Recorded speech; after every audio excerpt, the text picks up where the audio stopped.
Oke. Kalau yang buang squishy itu gue tahu. Gue tahu. Tapi pada saat itu gue nggak ikut-ikutan. Emang kenapa sih buang squishy? Enggak, itu eksperimen. Jadi kalau dulu tuh Richie sering bikin konten berdasarkan komentar-komentar netizen. Misalnya mereka minta eksperimen apa. Nah dulu kan lagi squishy-squishy-nya banget nih. Yeah. Ada yang minta squishy-nya dilindes, ada yang minta diinin, diituin. Nah jadi masuknya ke yang kloset tapi nggak dipencet. Aku ambil lagi gitu. Itu rame lagi? Rame lagi, eksperimen aja. Karena lingkungan hidup lah. Yang mengotori laut. Iya. Tapi justru seorang... Tapi itu nggak di flash? Enggak, aku nggak pencet, aku ambil lagi. Jadi nggak mengotori apapun dong harusnya. Lo kalau di flash juga nyangkut kali kalau terus apa yang dikomenin kalau gitu? Mungkin maksud mereka takutnya pada nonton gak sampai habis, jadi takutnya ditiru gitu-gitu. Ya banyak kayak gitu. Pas awal-awal pandemi juga kan kamu sempet tuh ya? Iya, yang waktu bikin syuting. Konten, terus itu pada waktu itu pamit tuh kenapa sih lagi pengen apa tuh? Tadinya tuh pengen istirahat sebentar dari YouTube. Karena merasa istirahat dulu sebentar, pengen ngelakuin yang lain dulu lah. Ya. Gitu, tapi ternyata orang-orang malah Tapi Ria Ricis ini termasuk pioneer di YouTube ya? Lo termasuk orang-orang yang awal-awal bikin YouTube kan? Mas? Enggak. Iya dong. Aku dari 2015. Tuh 2015. Ya, tapi awal tuh 2010-an malah. Awal itu tuh zamannya Raditya Dika berarti. Radit, zamannya Chandra Liao. Ya. Tapi Ricis itu new generation yang tiba-tiba meledak. Meledak dari YouTube Dia, kan. Atta, itu yang tiba-tiba meledak. Ya eranya bareng sama Atta ya, Ricis mulainya ya. Dia yang sebenarnya dia yang ngebuat YouTube tiba-tiba melek lagi Dilihat tuh. Dilihat orang tuh generasinya Ricis. Bagus lah, keren banget. Iya, tapi tanggung jawabnya jadi besar banget Om. Mungkin karena usia juga ya pada saat itu ya. Kenapa tuh? Apa dulu masih muda lebih menggebu-gebu gitu? Iya dong. Iya, dan aku ngerasa kalau dulu tuh aku yang rame, sekarang udah lebih datar. Terus kalau dulu tuh ngelihat komentar dikit-dikit yang Baper, panas, kalau sekarang ya udahlah gitu. Tapi mungkin ya, ini pendapat gue ya Cis ya. Correct me if I'm wrong ya. Ini agak deep nih gue ngomong. Kalau gue ngeliat Ricis itu kadang-kadang gue kesian. Kenapa?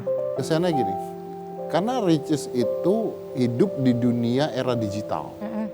Dimana beda sama kita loh.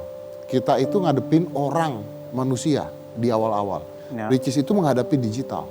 Dimana orang itu memuji dia lewat digital, semuanya lewat digital. Hate lewat digital. Jadi ada momen-momen ketika Ricis di kehidupan nyata, dia malah harus coping. Maksudnya begini loh, Gun. Kalau dia dikatain digital, dia ketika di publik beneran ada orang ngatain, sulit buat dia. Kalau kita dulu dikatainnya di publik dulu. Iya. Ya. Kita ketemu. Kita langsung in person. Kita langsung in person. Ya. Dan ini bukan Ricis saja, maksudnya anak-anak sekarang dengan digitalisasi ini sulit loh sebenarnya. Iya. Dan biasanya yang tadi kayak Om sama Kak Igun bilang tadi sebelumnya satu komentar itu mereka nggak mikir apa-apa, dampaknya malah ke kita kan. Iya. Tapi Ricis hampir setiap harinya Ricis, setiap nafasnya Ricis di dalam konten. Suka ini gak sih kayak ngebagi real life sama kontennya tuh gimana sih Cis?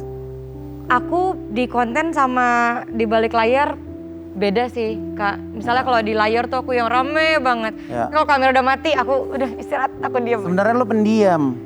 Nggak pendiam juga sih. Mungkin nggak terlalu serame yang di YouTube. Anyway, ngomongin YouTube. Sekarang tuh kan view pada turun ya. Yes, aku ngerasa. Sempat pada saat dulu naik terus tiba-tiba turun, lu ngerasain itu nggak? Aku ngerasain itu. Terus gimana dong? What you gonna do? Jalanin aja karena kan aku tiap hari tayang 3 Om. Gila. 3 channel. Channel lu masih 5 gak sih? 4. Bukannya 5. Jadi ada channel apa aja Ria Ricis? Ricis Official yang channel utama. Satunya Ricis TV sama Rumah Ricis. Semuanya tayang tiap hari. OMG. Dan kita tuh syuting sehari bisa sampai 5 sampai 7 video di rumah. Karena kan hidupku di sosmed kan Om, di YouTube. Hidupku. Ricis Official. Nomor 2. Iya, second rank. Jadi karena aku ngerasa hidupku di YouTube, aku ngelakuin itu ya happy-happy aja. Tapi keren. Jadi kalaupun turun viewersnya nggak masalah, yang penting aku ngelakuin apa yang aku suka. Dulu awal-awal sempat mikirin ya gimana nih naik gitu. Sekarang udah mikirin yang yaudah kerja aja jalanin gitu. Tapi tetep lah kita harus mikirin view juga, Iya. nggak bisa enggak lah Gun. Karena ada sponsor juga kan, sponsor ngelihat Ya. viewersnya juga.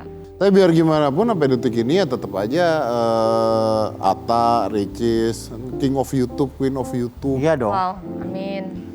Walaupun dibully juga banyak. Pasti. How do you handle that? Kalau dulu aku bawa baper. Oh, sekarang. Sekarang mendingan gak usah baca. Nggak usah baca Kalau komen. dibaca masih baper nggak tapi? Tergantung. Kadang kalau misalnya moodnya lagi jelek, baper tapi cuman yang apaan sih gitu doang. Tapi nggak yang sampai uring-uringan nggak. Tapi apa yang bikin baper? Maksudnya orang bilang konten lu jelek atau apa? Ya jelek juga ditonton sih. Ya sama mereka juga ditonton kan ini. Yes, Tapi apa iya, yang itu bikin dia. lu baper apa? Kadang beberapa ada yang banding-bandingin Ya. sama kakakku. Gitu. Itu. Iya, karena kan aku ngerasa ya orang-orang beda lah. Kakakku aja nggak apa-apa kok kalau aku beda gitu. Tapi itu cuman sepersekian persen doang, sisanya mah nggak kenapa-napa. Ya, Kalau sekarang nggak apa-apa. bandingin sama kakak kamu. Ya kan ada pasarnya sendiri-sendiri ya. Iya, Ada itu yang suka kakak kamu, ada yang lebih suka kamu gitu.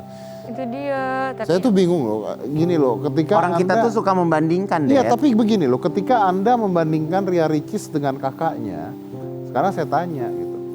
Kalau Anda punya anak dua gitu, apakah Anda berani membandingkan anak pertama Anda dengan anak kedua Anda? Nggak bisa lah. Apa yang terjadi kalau Anda bandingin anak pertama Anda dengan anak kedua Anda? Hancur dua-duanya. Ya. Hancur dua-duanya. Ini bukan anak Anda, udah bukan anak, kenal enggak, subscribe enggak, komen doang.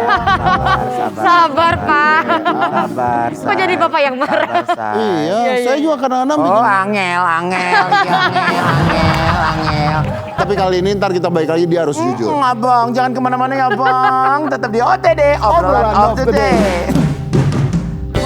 Hadapi dengan senyum. Jika tidak kaya dan populer, tidak ada yang mau berteman dengan saya. Kenapa Kak Ricis ngerasa begitu?